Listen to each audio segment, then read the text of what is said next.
The Texas State football team began spring practice last week under four-year head coach Brad Wright, but without Travis Bush, who had served as associate head coach and co-offensive coordinator. Bush left his position to join UTSA.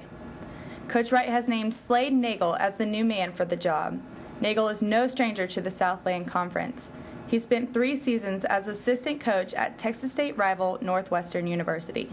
Regardless of where Coach Bush decided to go, we were going to have to replace him, and that's just the nature of our business. So it's not going to hurt the team, I don't believe. I think it'll just be a different guy. Obviously, someone else, Coach Nagel, is going to bring his touch to the offense and what he likes to do.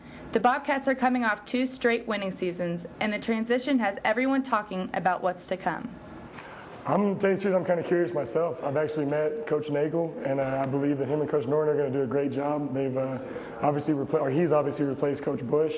Some people are questioning how their offense is going to be. I think we lost 7 starters or something like that. The Bobcats may be without Coach Bush this upcoming season, but they show no signs of letting that slow them down. For Bobcat Update, I'm Whitney Paul.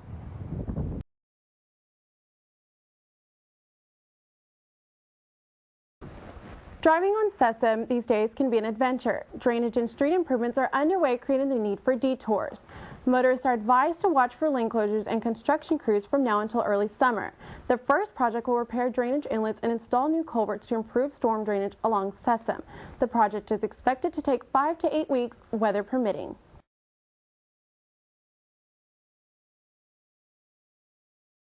Here at the McCoy Business College, students are learning skills to help them land the jobs and internships that greatly depend on interviews with Interview Express, a skills program developed by students in free enterprise. They're already getting this experience from career services, but what we're doing is, say they haven't attended a career services event lately, or say they have an interview coming up and they just need a refresher course on some of the basic interview techniques.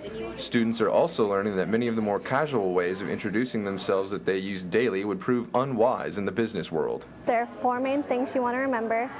First and last name, title, what they're speaking about, and of course, to wrap it all together, you want to say, please join me in introducing. The Interview Express skill building program has been a part of Business Leadership Week for the past 4 years. For Bobcat Update, I'm Joe Doyle.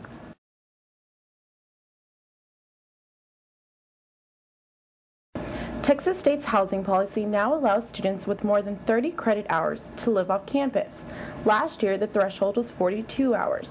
As a result, some students are having problems finding an apartment in San Marcos because a lot more people are in the market for one. I have to pay for it myself, and if it's over $500, I can't afford it.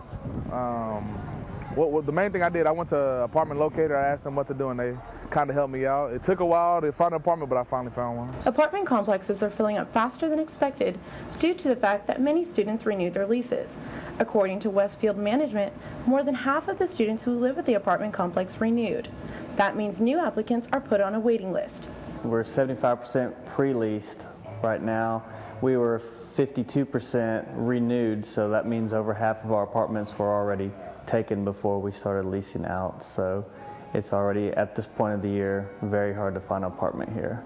Some students have turned to services like apartment locators for extra guidance. Unfortunately, some students have waited until the last minute to find apartments for next year, which leaves apartment complexes and apartment locators busier than ever. Apartment locators are continuing to help students find housing. One such firm, Great Locations, says its business has increased 40% since the university's new housing policy went into effect. For Bobcat Update, I'm Cara Bell.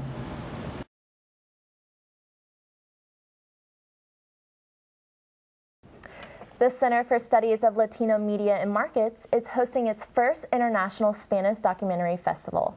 The festival is called Puntos de Vista and is being held today at LBJ Student Center Ballroom. It's divided into 6 sessions and will last until 6 this evening. 16 students entered their works into the festival, and the content of the films range from drug use in Colombia to spirituality in Mexico.